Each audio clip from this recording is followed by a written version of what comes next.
And thank you for joining us. Welcome to the Manga Jiman Creating a Winning Story. This is the first ever online event organized by the Embassy of Japan in the UK, and we are delighted that you can join us. My name is Mark McAvoy, and I'm the Senior Coordinator for Cultural Affairs at the Embassy. So today, as you will have guessed, we're talking about manga, and specifically what makes a good story. But today is also a special occasion, as this is the official launch of the Manga Jiman competition, which has been run by the Embassy since 2007, which makes it the 14th year of the competition. We have a lot coming up for you today. We got all the details on the competition. We have a new first prize sponsor. You'd want to hear about that. Obviously the theme for this year, which is crucial. A big change in how you can enter this year. We'll leave that for a little bit later on. But the backbone of today's event is the insights from former winners, 3 former winners of the competition: Catcher Hammond, Shango, Edanjobi, Tori Jones. So we look forward to hearing from them. Just to tell you about some housekeeping notices. You will have noted that your webcams and microphones are disabled. This is for bandwidth purposes. However, we do encourage you to send your questions to us and to the panelists, of course. So please use the Q&A function. We hope to get to as many as we can. It obviously depends on the theme of the topic of the question.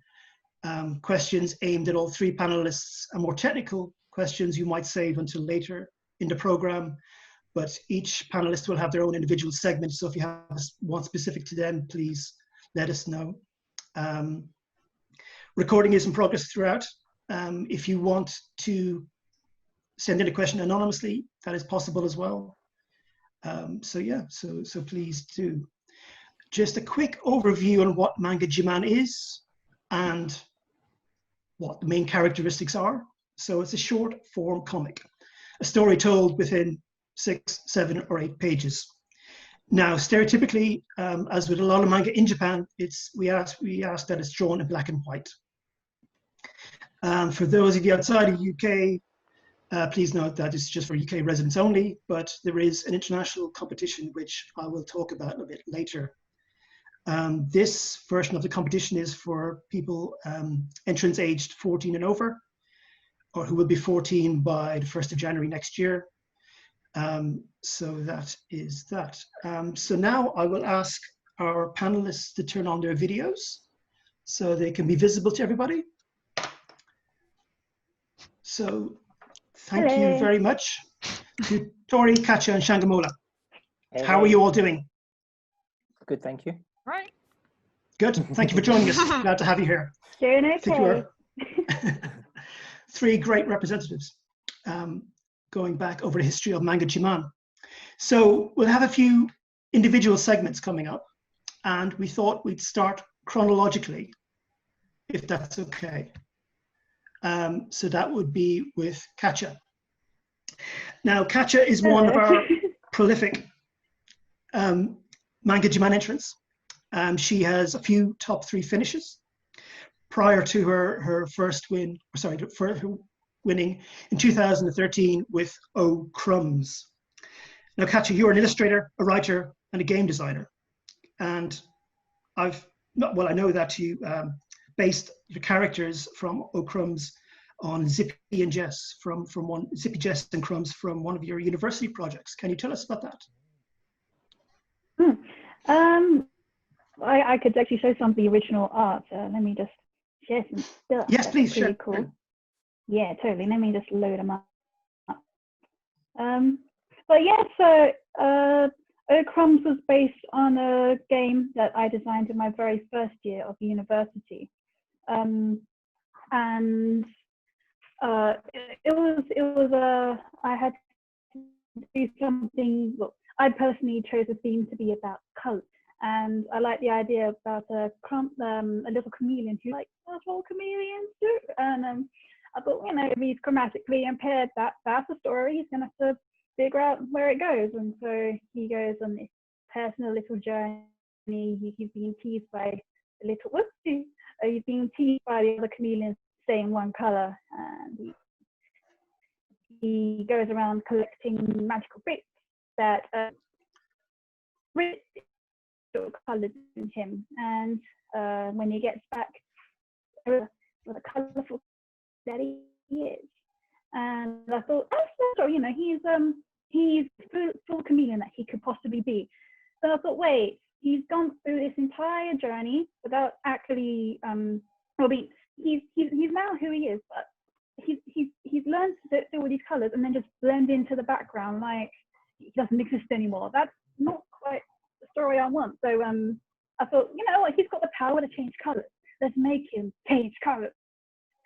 So he stands out from the crowd.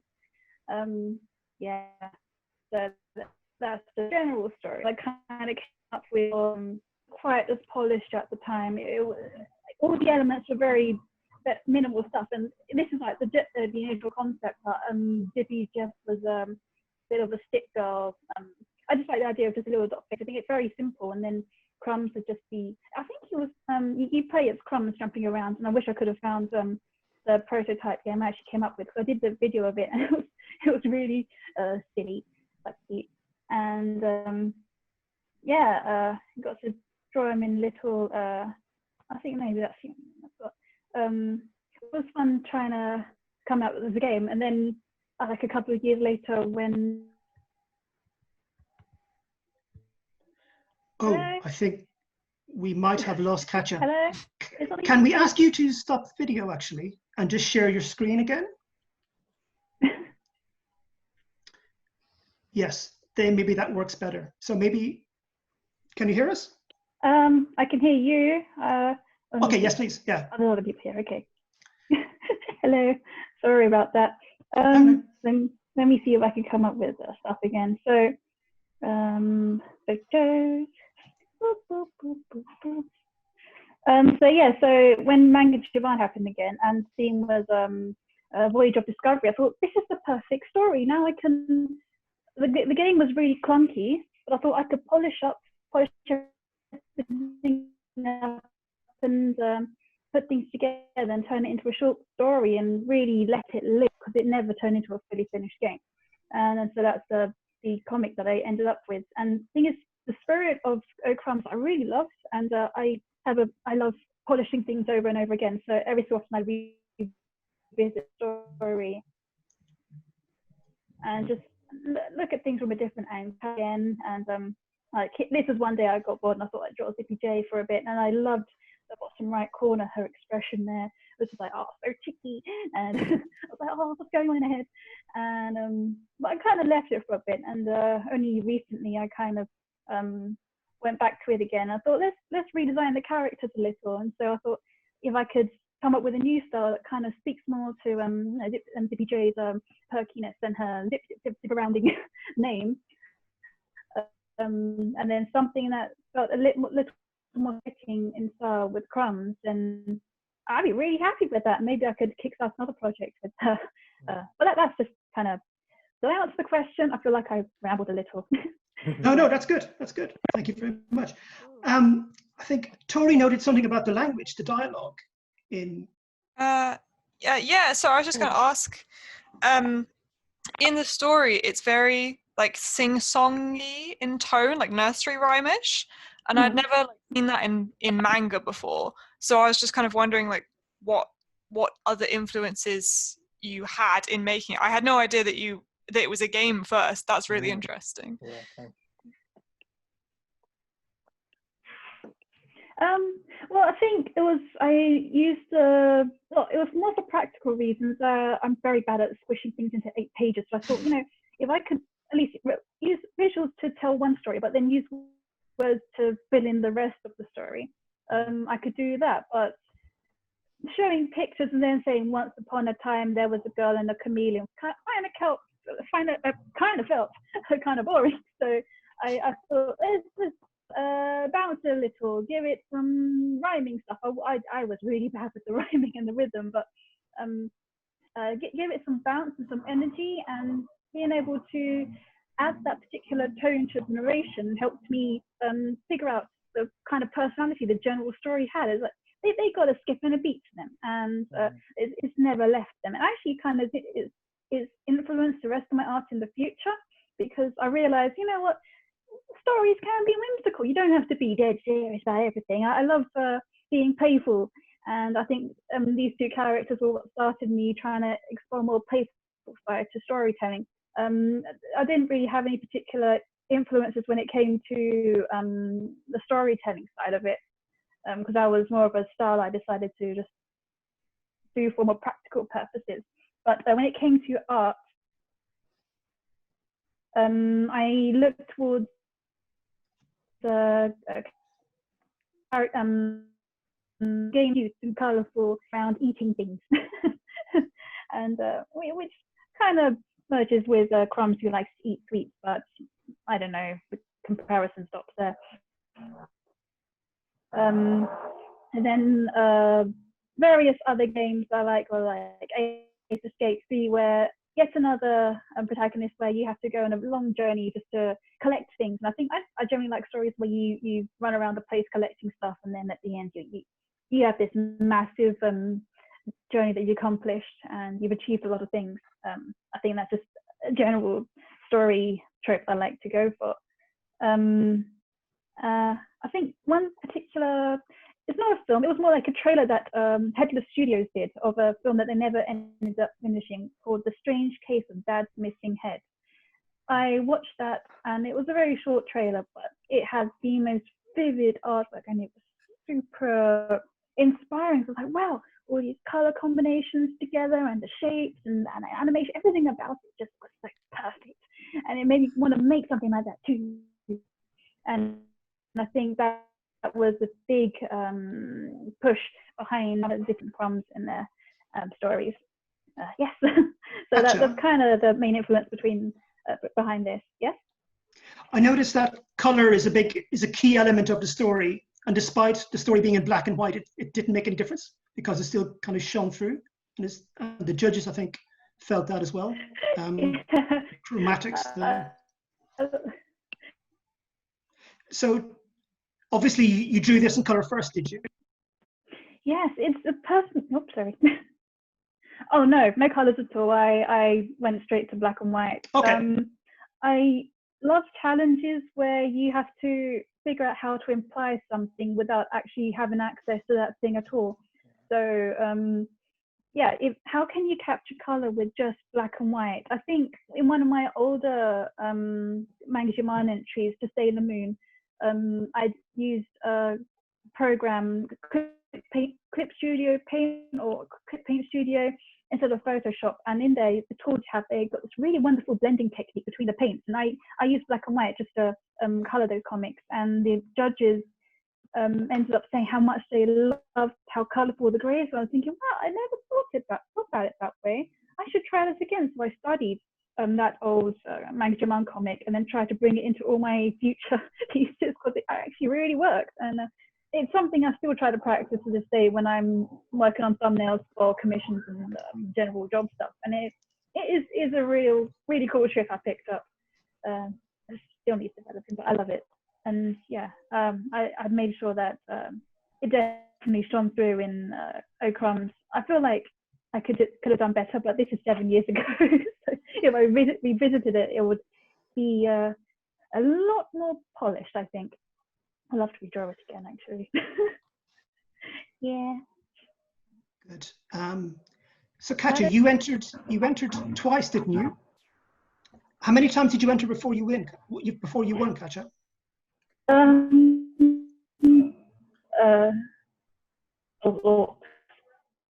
I did a few times, 4 times before I won. I think the first time was when I was 17, and I completely misinterpreted the theme. I thought that I knew that there was a theme. I don't know maybe that was 2008 or something. So I thought, oh, if you include the word sun in there, just literally include the word sun, that's it. You're able to enter. So I wrote a story, put sun in somewhere in the speech bubble, and then entered it. Didn't win. I don't know if it's because there was nothing to do with the theme or what, but I didn't win. But the next 3 entries. Well, the first one came, the second one came third place, third one came third place, and the fourth one, oh, was this one? Okay, so this one came first place. Then the one after that was what was that one? Once Upon a Time. That one came third as well. It was me just getting a bit too carried away with just polishing up the techniques I've learned from the O Crumbs comic. I don't have any art of that here, but I was very proud of it, even though it came third. I think we have time for one more question, and we'll take it from Shango if you have a question to Catcher.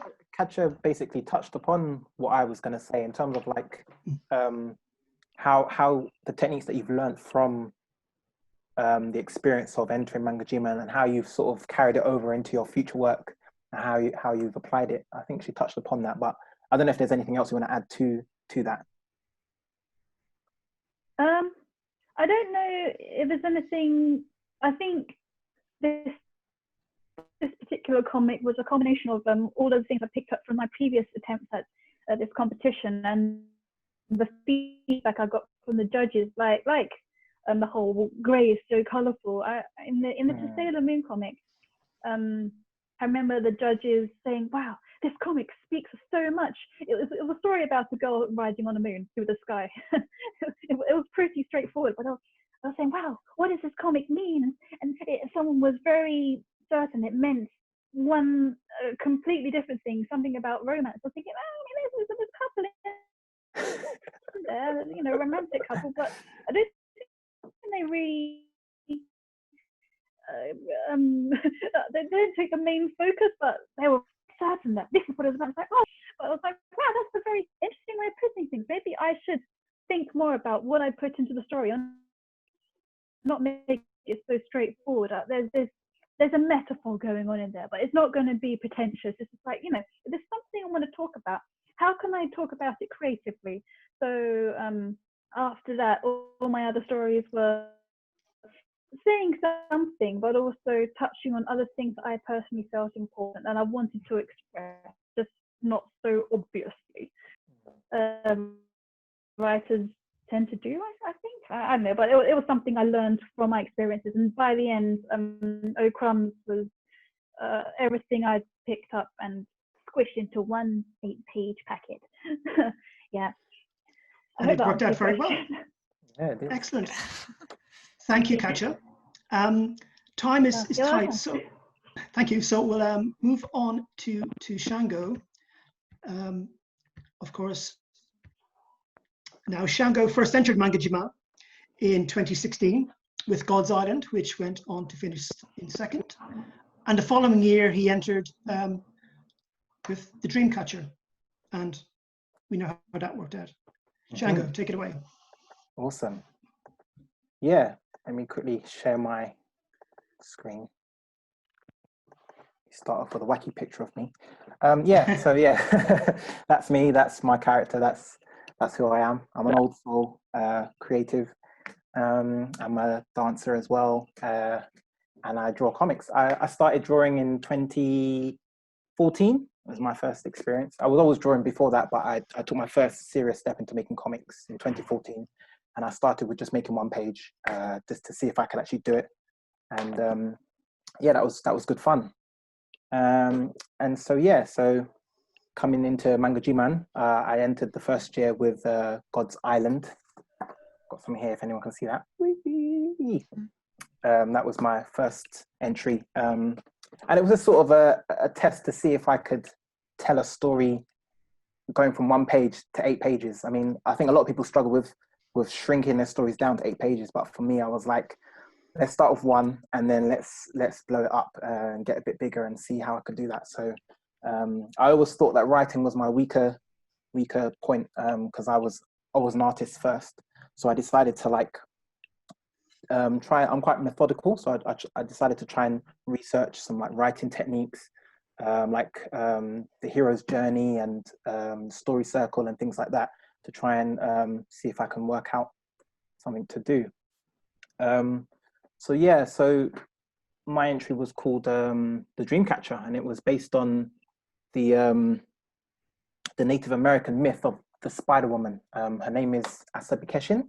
I think in one myth that's her name. In another myth, she's the spider She's also seen as like an all-seeing mother type character. So because she had this sort of transformative mystical element to her, I portrayed her as a little girl with sort of white hair. And so this was my opening page. You set up the scene, you introduce the characters. So the story follows the chief, which is this character here. And he is the head of the tribe. And they just find this girl. She stumbles into the village. But the brother thinks that she's sort of cursed because of her white hair. It's like, oh, she's a bad omen, and then I sort of move on to you finding out why he's a bit superstitious, and also what's happened to them, because the chief is not himself. And he find out he's going through a loss. Someone close to him has just passed away.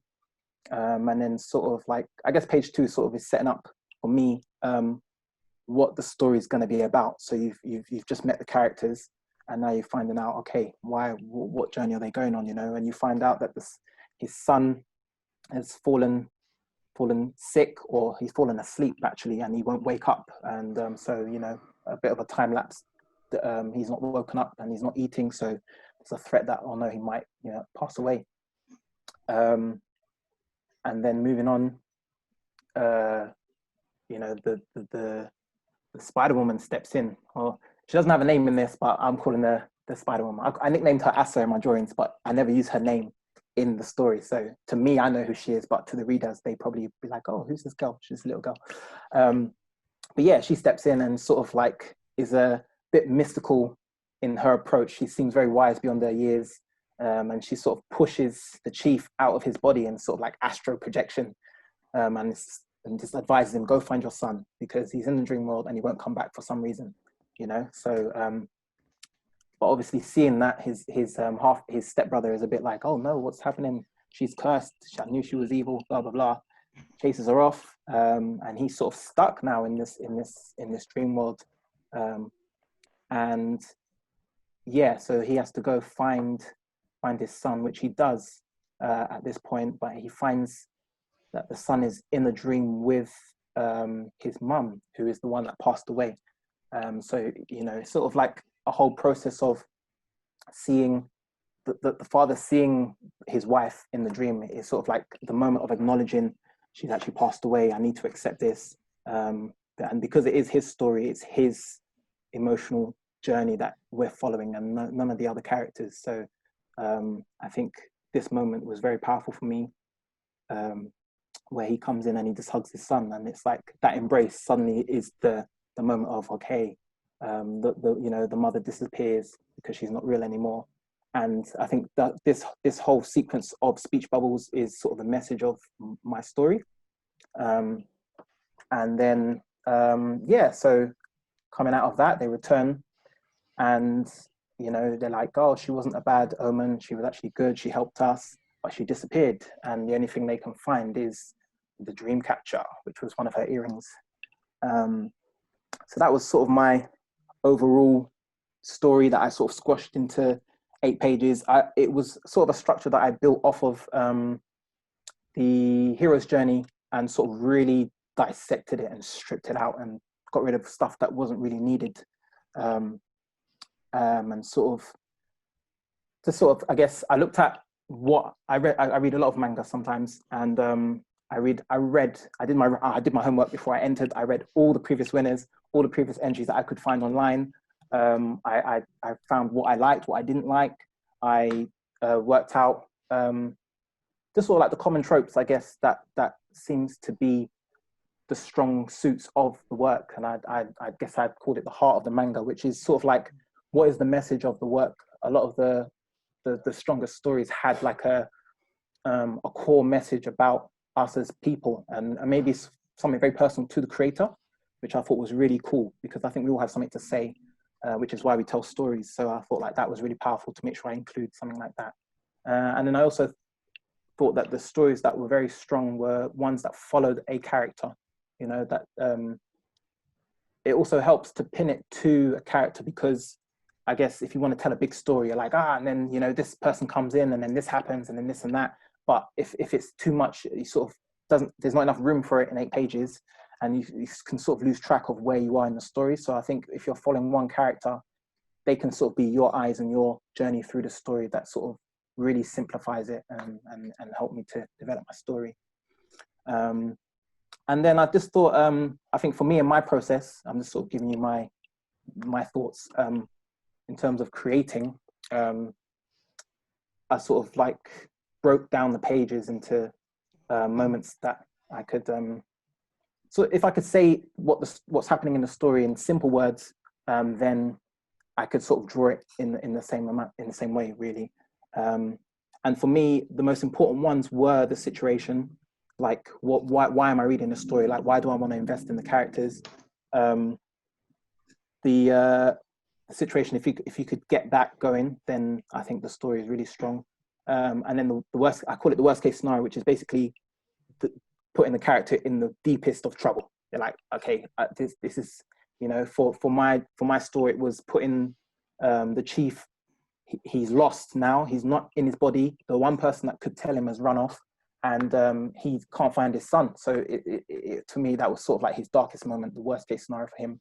And then the most powerful moment, which for me is the treasure moment, which is like, I guess, his whole journey that you sort of set up from the get-go, is that, you know, he's grieving over his wife, and he's gonna lose his son if he doesn't sort himself out and get him back in the game. And so this moment to me was sort of him realizing that, and that to me is sort of like the heart of my story. And I thought, if I could, for me in my process, if I get these 3 moments down, the rest sort of fall into place, and it's just sort of like creative choices of what you want to show and things like that. Yeah, and then I think for me in my drawing, I just thought of like, I wanted to make sure I give the piece its own sort of feel and identity. So I did a lot of like looking at Native American people online. Google is a very good source. Make sure you use it well. Just finding lots of pictures and just sketching and really simplifying it into like mangifying the style a bit, and also in the clothes and the patterns and how I could incorporate that into the clothing. And then, yeah, this is my process. I don't know if all artists are like this, but my brain is very much like, I see this, I see that, blah, blah, blah. So I just sort of try and get it onto the paper. So if with the left image, this is all the same page, but I sort of, I don't think anyone looking at that would understand what's happening. But I sort of just get the images down, what I see in my head, and then I sort of draw.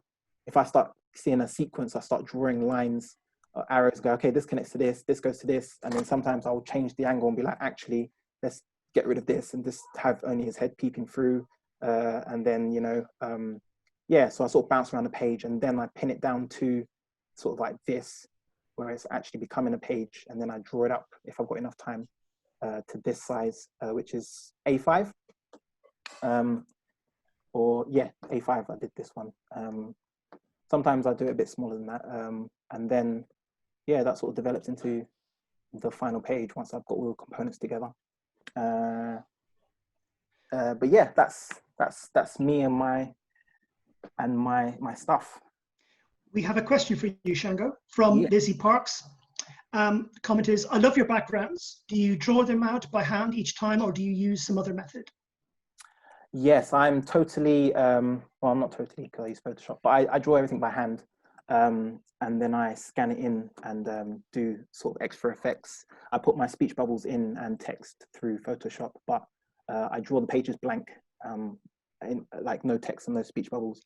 Yeah, I draw it in pencil, then ink it. I think for this, I did my own screen tone using felt tip. I just got like a gray Sharpie, and I liked the texture of it. I wanted to try and give the work a little bit of a different feel. The previous year I did something similar, sort of gave it like a pencil color effect, because I think that a lot of the work stands out if it has its own sort of feel to it. Like I like to create worlds in terms of world building, what Catcher touched upon.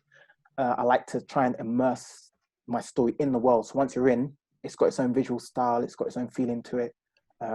So yeah, I tried to think, what can I give to make it feel more earthy, because that was where the setting was. It was like Native Americans, which was, I decided upon doing the striped effect on their skin, which reminded me of wood. So I used that, and then I also used felt tips for the gray.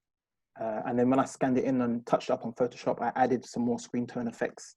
Yeah, that was it. Great. And Tori, Catcher, do you have any questions to ask Shango?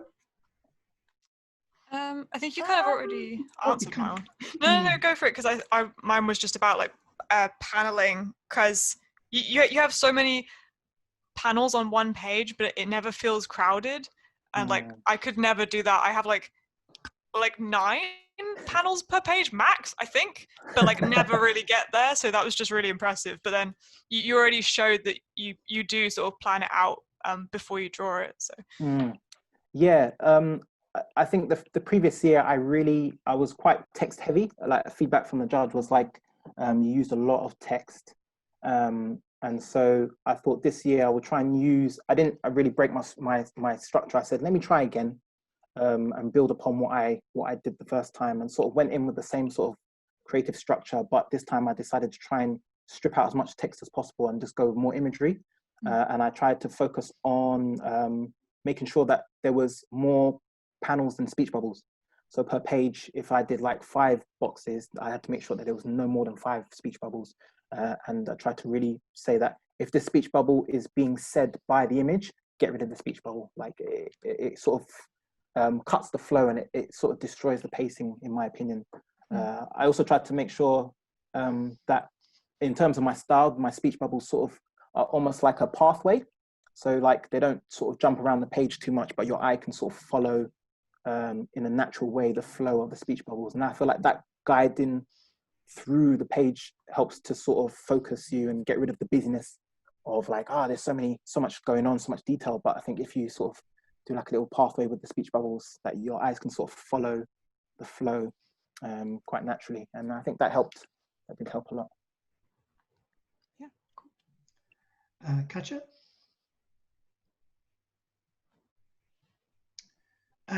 Okay. You clearly think through everything. Oh, sorry. Go ahead. You clearly think through your. I think there's a lag here. All right, so you clearly think through your stories, and you want to make sure everything is composed right, and everything has its place and set on basically the illustrative stage. I also know that you're very into dancing. That's like seems to be as big as your passion for comics. I was wondering, how would you compare the two arts? Because like for me, I was a musician for a long time, and it was kind of strange seeing how much some overlaps, but then also they touch on different parts of your personality. What would you say about comics versus dance? Yeah, I think because they're both, for me, dance is my work, and I love it as well. It challenged me in a physical way, and so I think that satisfies me there. Because drawing is not that physical. I mean, it is if you're sitting there for hours and your shoulder starts aching and stuff. Yeah, I think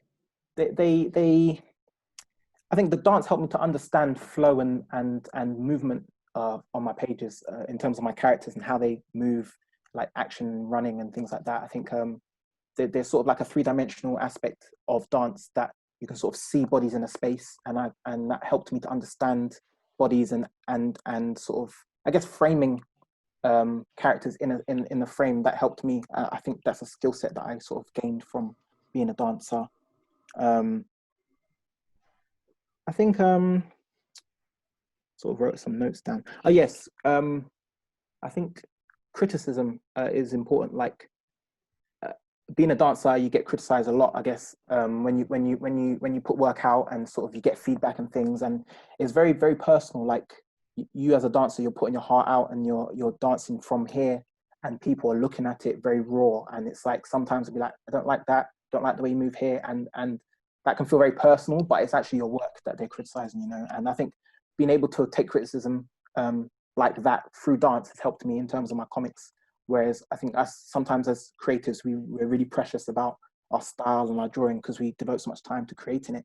And it's like if someone says, I don't like the way that face looks in that panel, it looks a bit, I don't understand what you're totally, yeah. You're a bit like, you're saying that about my work. Yeah, and you sort of dismiss it almost. But I think being able to absorb that criticism and be like, okay, I understand what you're trying to say there. I think I got that skill set from dance to be able to take that and also be like, okay, it's not too bad. I think with my style as well, because I break down my creative process into those steps, I can almost take the criticism as very specific. So if the criticism is about the drawing, I know they're not talking about the story. So like, I'm not going to feel that the whole thing is like, oh, they just don't like the whole piece, it's not that bad. But like, no, they criticize the artwork. So let me look at that and work out why that's not working. The story was fine, they understood the story. Or vice versa, if they didn't understand the story, then I'm like, cool, the artwork was fine, they didn't say that. It was like, what's happening in my story that's not being translated properly. Yeah, that's something that I think I got from dancing. Got one final question for you, Shango, and I think you might have answered the first part. It's from Samantha. She asks, how did you come to the decision to use the legend story you used as a basis for the little girl? Were there other ones you would have chosen? Do you have a brief answer for this? I do, yeah. So I guess it's going to touch upon something that we'll maybe talk about later, but in terms of when you get the theme, I do a brainstorm and I do a bit of research around the theme. My first idea was totally off, totally different, but I think that story was too big for 8 pages, and I was like, oh man, I really like the story, but it's not going to work. And then I sort of just had as you go about your day, I had a conversation with my mum, and she was like, she brought out this little dream catcher that was in the house, and said, oh, do you remember this from when you were little? And I was like, oh yeah. And it sort of really tied in with the theme quite a lot. So I decided to have a look into that and be like, I wonder if there's any story there. I like to try and find a bit of myth and legend that's sort of grounded in real culture, and then sort of deviate from that, be like, let my imagination take over and be like, oh, okay, maybe I can take this into that direction. Brilliant, thank you. Yeah. Time is against us, but we'll come back to you. So moving swiftly on, we will go to Tori. Yes, who entered Manga in 2019 and only gone and won it. So I'll hand it over to you, Tori. Okay, let me just share my screen. Where is it? There it is. Share. Okay. Yeah. Okay. So the sort of first thing I thought, similar to the others, I think, was you've only got 8 pages, so you need to make the story work within that limit. So I kind of thought, right, it needs to have one drive for the whole story. There's no time for anything else. So for my story, that drive was empathy, really. The entire story is just about this girl feeling empathy for a vending machine that's being kicked and broken, and then she helps it. That's basically, that's the whole story. That's it in one sentence, which I think is pretty good. If you can get the story down to that, then that's a great way to start. So yeah, so here's the first page. So it's her, and she kind of hears these sounds of destruction, and checks around the corner and sees this guy that's just been kicking this machine. He leaves. And then we have these 3 panels at the bottom, which is just basically showing you that the machine is broken. And we'll also get in this, I don't know if you can see my mouse, but in the center one, Yep. You can see that the can is stuck, which answers the question of why was he kicking the machine? That's why. So I think it's really powerful to have lots of panels showing little details with absolutely no dialogue or sound effects over them, especially for creating like more of a melancholy, sad type of tone. So that's kind of why I had those 3 there. Yeah, with no sound over them. Move into the second page, she kind of looks over and is like, oh, that guy, like, yeah, what, I don't know what I'm doing with my voice, but he's gone. And she looks kind of sadly at the machine and she checks it. And these 2 sort of center panels, it's her checking over her shoulder to see if there's anyone around. And this is quite an interesting point because in my head, which is obviously in the story and knows everything, I thought this was a world where maybe robots or androids, whatever you want to say, had to be a little bit secretive. I don't know if it was a world where there's discrimination against them, or a world where she's the only android robot thing and she has to keep it a secret. And that's why she was checking around before she revealed this like piece of machinery that she has connected to her head. But I spoke to someone else, and someone else read my entire story and didn't think she was a robot or an android at all. They just thought this was like something slightly from the future where she had a piece of tech. I think you've got to accept that that's completely fine. Like, as long as the drive of the story is still clear, it really doesn't matter. And I like leaving questions for my readers so that they can do a little bit of work too. And then, like, obviously if this story was bigger, then I maybe would have gone into that to explain more, but as is, I didn't. So she reveals this piece of tech behind her ear and sort of activates it, like pulls it out and connects to the vending machine. She gets connected, written on her eyes, and this little union sort of bar comes up, and she makes this connection with the machine. Moves into this one, which has more of this kind of dreamy lighting, I guess. This is all from like just studying other manga and seeing what they did in various emotional moments. So yeah, put this sort of dreamy lighting in as she's connecting to it and trying to sort of locate the problem. And as the camera finds the issue, we understand that that is the problem. Like, there's some wiring at the back that's a little bit broken. She manages to fix it again. With her sort of, through her connection to it, she's got some kind of robotic way of connecting and fixing. My story is full of things like this that don't really make sense, but it shouldn't really matter. You kind of just believe it, you know, suspension of disbelief, for the sake of the story. So that's what happens. Her eyes like open again when it's all fixed, and then it says error corrected and corrected. She's got this little cute smile that I liked. And then she kind of realizes, she's thinking, well, I've fixed the technical problem, but there's nothing I can do about the physical damage to the machine. And then she has this idea, and she's like, oh, yeah, there is. And she reaches into her bag and pulls out these plasters that she has, which she uses to fix up the machine. And if you notice, she's actually had a plaster on her face for the whole comic. So that was my kind of link as to why she would be carrying plasters around. It's because she either is just a bit of a rough and tumble person, or she has a plaster. So it would make sense that she was carrying them. It doesn't come out of nowhere, hopefully. So she kind of pats the machine and is like, there we go, and good luck, and walks away, treating it like a person, whether you think that's because she's a robot as well, or whether you think she's just a kind-hearted human being. Either way. She walks away, and then she hears this like clunk sound, which is a sound effect that I moved between panels to try and link those two shots together. She turns around and sees that it's dispensed a drink as a sort of thank you.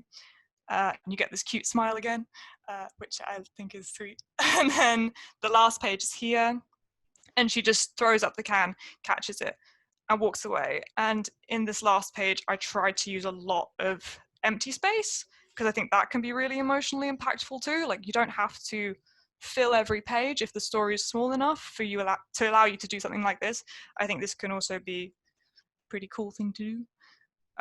We don't have long, but I'll just quickly show you how I vaguely plan things. So right off the bat, I kind of had this idea, so I started doing these character designs, tried out a bunch of different hairstyles, and in the bottom right you can see this was the piece of machinery. I really like kind of mecha type designs and Studio Ghibli robots, that kind of thing. So I like the machinery imagery over sort of more classically electronic things. But that's just me. Like, I think that's a big thing when you're making a comic for Manga Jiman, especially. There's so much freedom. Just put whatever you specifically like into it.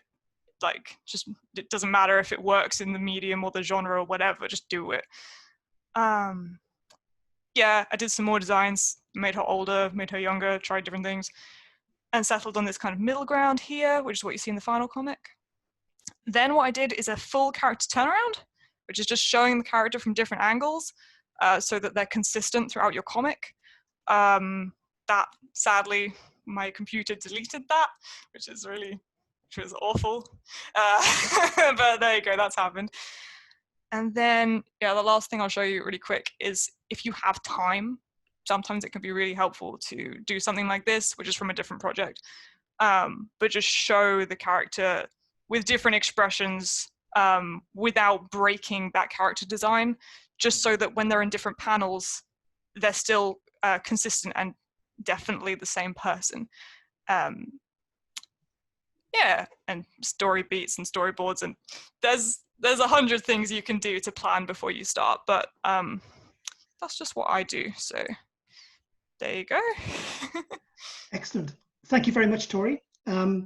We are, yes, a little bit out of time. Yeah. So I might get to some questions a little bit later, maybe ask you to write to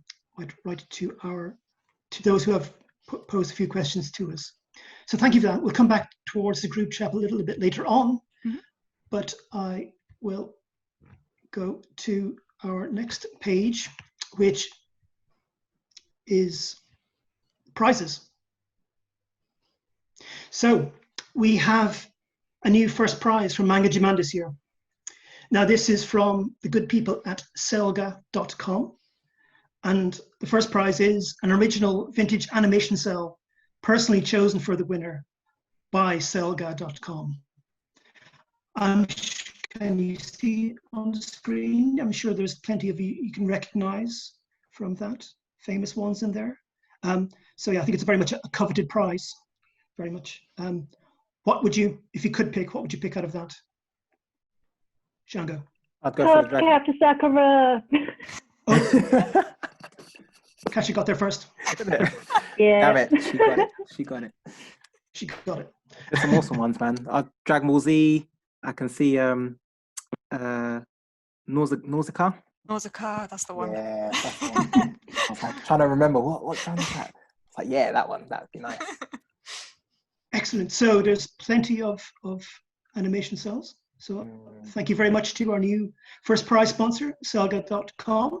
But it doesn't stop there. We have many more prizes on offer, up for grabs. So an image scanner from PFU Fujitsu. We have a digital camera from Ricoh.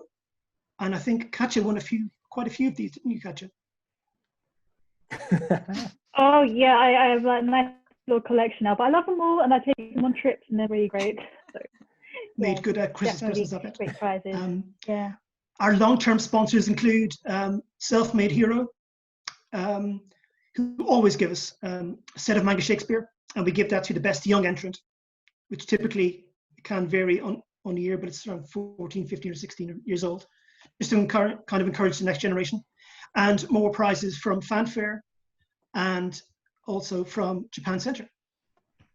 Now, very quickly, I'll go and say that we have an underage category for 11, 12, and 13-year-olds.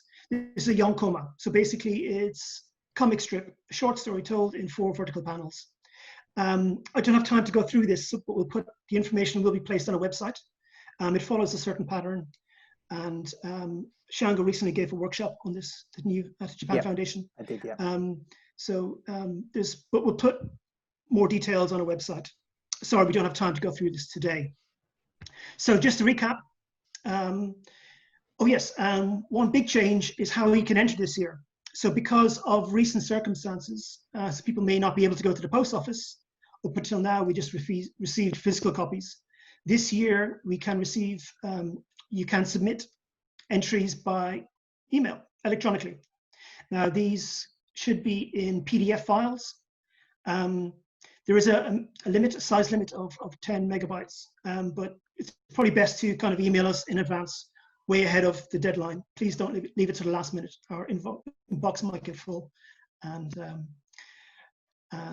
we may not receive it. So please submit in good time. Judge's decision is final, and we'll ask one of the judges to come in now. If you can, Minister Takeshi Ito, who's the Minister for Public Diplomacy at the Embassy. Hopefully you're still there, Minister. Good Hello, evening. Good evening. Yeah. Thank you very much, Kaja Shango Tori, for your insightful lectures. I'm sure the participants learned a lot today. I hope we will find many great entries for this year's Manga Jiman contest, helped by these splendid lectures. We learned a lot. It was intriguing to find out how they get inspiration and how they develop stories, importance of most important scenes, and how they brush up design and expression, and how they dealt with limitations like lengths or expressing colors with only black and white. Everyone watching this evening, thank you very much for joining this webinar. We wanted to have this seminar at our embassy, but we cannot physically gather because of the pandemic. But these days, technology is great. With technology, we can do such seminar whilst everyone is at home. We can still be connected. And thank you very much for the sponsors for Manga Jiman competition. Without your support, we cannot continue Manga Jiman competition, which provides such pleasure and enriches our life. We are in Japan UK Season of Culture 2019-20. Since last year, many wonderful cultural events have been held. Especially last year's Rugby World Cup in Japan was a great success, right? Experiencing foreign culture, finding foreign ideas, thoughts, these are really fun. Cultural experience and exchange with others enrich your life. Unfortunately, since March, many planned cultural events have been canceled or postponed, but still, there are online cultural events we can enjoy, like with this webinar. Last week, for example, Japan House had an online talk event with Ms. Anna Jackson of V&A, who is the curator of Kimono Special Exhibition. You can still watch this event on Japan House's Facebook page and enjoy beautiful image of kimono, history of exchange between European and Japanese fashion, intriguing behind-the-scenes stories, and so on. Many cultural events, beautiful images, movie clips, interesting materials, stories, and tips are available online. You can find such opportunities on Japan UK Season of Culture website and its Facebook, Twitter, Instagram. You can also look at the website of Japanese Embassy and its Facebook and Twitter, and you can find Embassy's web magazine. Japan House London Japan Foundation have great website with many online events and materials. And actually, Japan House London on Kensington High Street, which sometimes do manga-related events, also online, but in the past it has done several events. And Japan House London will partially reopen soon. To visit Japan House, look at its website and make booking online. It's free of charge. You can also visit after V&A reopens. V&A's kimono exhibition, you can also visit when it resumes. Okay, now it's time to announce the theme. Theme for this year's Manga Jiman competition.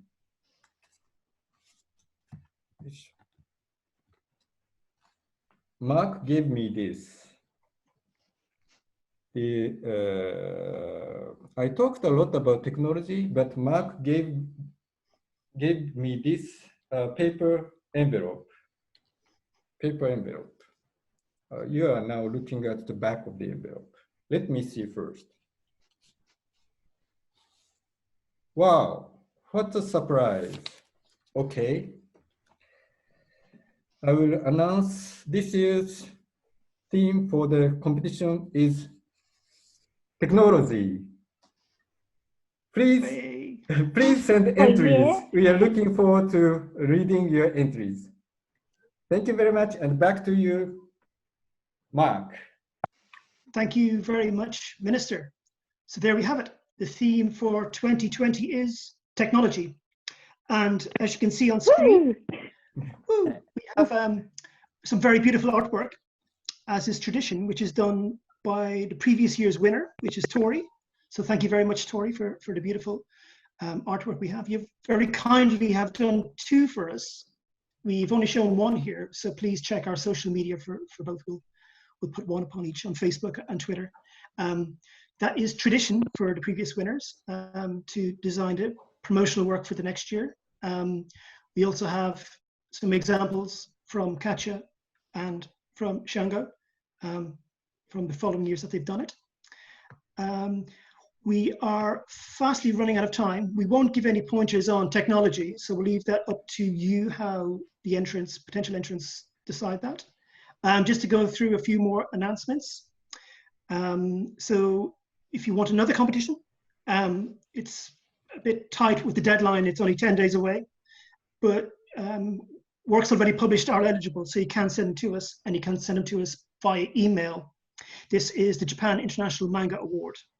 Now it's for entries of 16 pages or over, but it's well worth doing, as Shango will testify. Shango won a silver award in the year following, in 2018, wasn't it? Yes. Yes, it was. Yeah, this was my work. Yeah, go for it. Just go for it. It's another competition. It's another chance to get your work out there. I'd urge everyone to just go for it. Fantastic.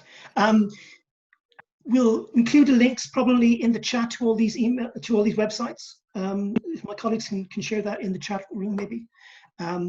But moving swiftly on time, we'll try to get as many questions. You might just run over for a few minutes, so we'll answer a few questions if we can stay on. But as the Minister mentioned, Japan House is a very active online program of events, and many manga ones is that.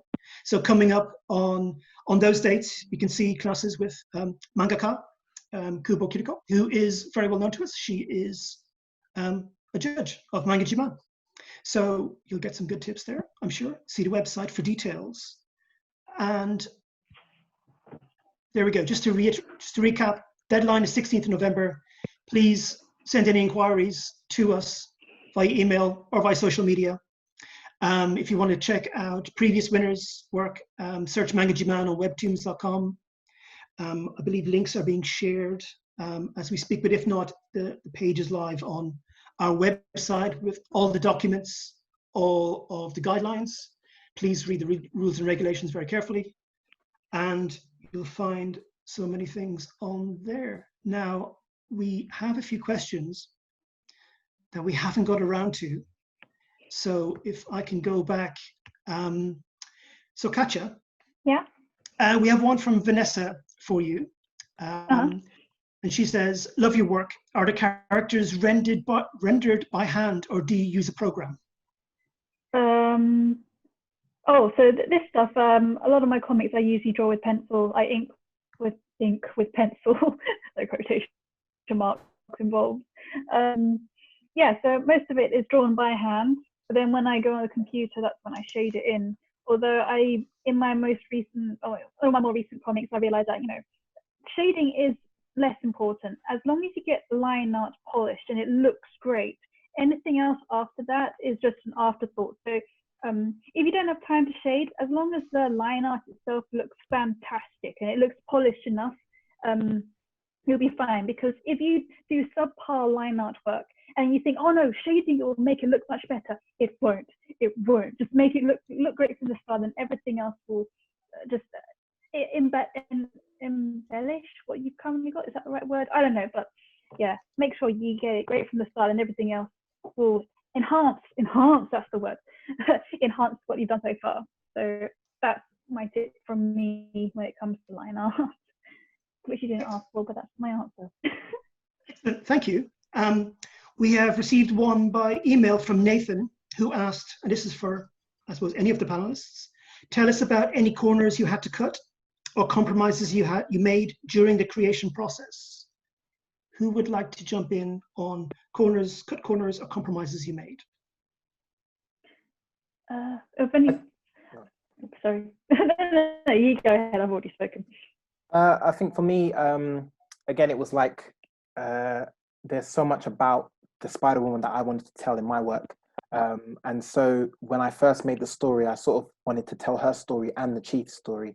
And that was not going to work in 8 pages. So I think I sort of narrowed it down to just make her more mysterious and appear and disappear and focus on him. So sometimes you might have to narrow down, cut things out, elements of the story. They'll be like, I really, really like this, but it's not working to the overall theme and the heart of the story, so get rid of it. And I think that's why I make a point of making sure I know what the core message of my story is and whose story it is that I'm telling, so that when I have to make those decisions, it's much easier to understand why something's not working, because there might be something that you really like personally, but it actually does not contribute to your story's effectiveness. So you might have to take it out and just put it away, put it in a book so that you can use it for a future story. Good advice. Anyone else like to jump in? One thing I like to do is when I'm planning out a story, I like to write bullet points, and each bullet point would represent one page of the story. So if you can summarize what happens in that page in one short bullet point, then you've got a clear idea of where your story is going. That the main purpose of that page, and then in there you can just fill it out with smaller details. But as long as this particular page accomplishes what that one point you made was, then I think you can move on to the next page. And that way I managed to plan out comics really quickly, because I realized now I can pace things out without drawing the name or name, the rough storyboard first, because I'm really bad at quickly coming up with storyboards. So as long as you get the main concept down quickly, fine. And then embellish it later on. I like that word. Good.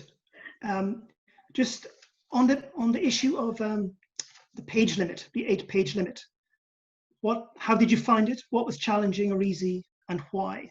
If you could briefly give an answer, each of the panelists. It's never easy. I love my stories, and to put it down to 8 pages is crib it all, but that's the challenge. So you have to do it, and then learn.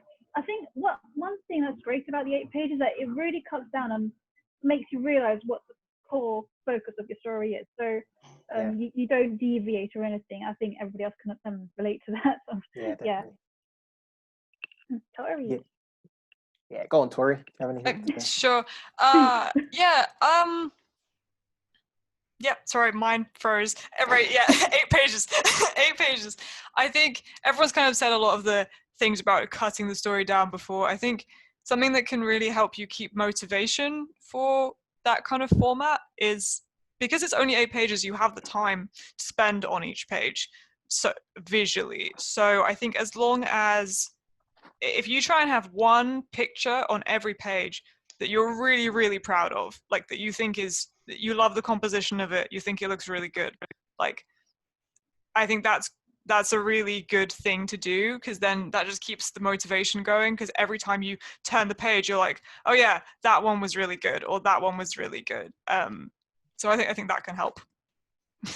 Yeah, just to build off of that quickly, from my experience of going to Japan and meeting with a mangaka, she said that a lot of manga artists actually focus on key panels. So like they're the panel that it sort of encapsulates quite a heavy emotion or a big moment, and so they spend a lot of time and detail on that and sort of frame the rest of the manga around those panels. So that's why some manga panels that you see in professional work, the characters look not very much effort or detail has gone into the line work for them, but there's certain panels that really like bang, they really focus on those. And so maybe with the page limit, you can sort of use certain pages to be like, I'm going to focus a lot of my time on this and really embellish this one, to really make that one stand out. So yeah, not every frame can be a masterpiece, but it'd be great if it could, but you've got to prioritize your time and energy. So definitely make certain ones shine. A good question from Amir, who asks, do you get feedback from others when writing your stories to see how people respond? Or do you trust your own writing and follow through to the drawing phases? So for each of you, so yes or no, do you get feedback? And if you do, from who and how do you respond? I don't. Tori. No, okay. I don't. Yes, yes. I think always get feedback from at least 2 people. Get feedback, fix it, give it to someone else, get feedback from them. At a certain point, I think after about 2 or 3 people, then you have to start trusting yourself a little bit. As long as what they're saying is wrong, is stuff like, this line doesn't make any sense, you can change that. Don't change like the core of the story, that's personal, that's yours. But if someone says, you know, I can't read the expression in this panel, that might be something you'd want to change. Yeah. Catcher? So, I mean, I'd say yes, but I always kind of isolated myself from people, so I'd be chained at the desk all the time. So what I do if I didn't have other people to get feedback from is I'd draw the piece and then maybe give it a couple of days just so I'd forget what was there. And then I come back to it and like, oh, what is this comic? Oh, I drew that. Oh, that's really bad. Okay, so I'd correct it from there. So I give myself feedback because I'm a complete stranger a few days later. So that's a good way of approaching things afresh. Yeah. Good. Shango? Yes, same. Everyone's response is exactly the same for me. I do all those techniques as well. I think for me as well, sometimes is that sometimes it's nice to get feedback once the story's done. I think if it sort of comes in halfway through the process, it can sort of really derail your whole vision of what you were trying to do and really slow down your process. So like, I think sometimes get the story done, then give it to someone and be like, does this work? Why doesn't it work? If they understand it, then they're like, cool, that works. And if not, you can get feedback and be like, why doesn't this moment work? And really go back in and really change it. But yeah, sometimes I like to finish the story, even if it's rough or even if it's the final version, finish it, give it to someone, and then sometimes maybe use that feedback for the next story. So like let that piece stand as its own moment in time, and then So when you say story, do you mean like planning out the story or actually finish the comic? Because I'd be a bit bummed if someone said, I want you to change everything once you finish the comic.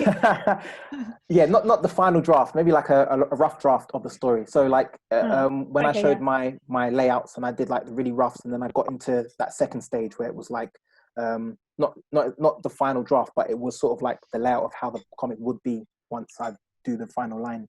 That stage, give it to someone and be like, oh, okay. Yeah. All right, cool. That'll be a lot of work. The final stage. Okay. Yes. I think time is up. Unfortunately, it's against us. We're over time by 10 minutes or so.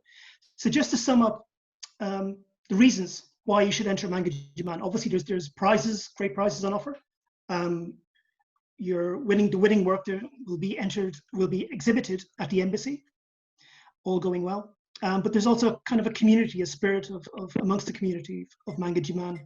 So that's also very nice. And your work does get noticed. So there's many different reasons why. It's not all about the prizes, but they are very nice to receive.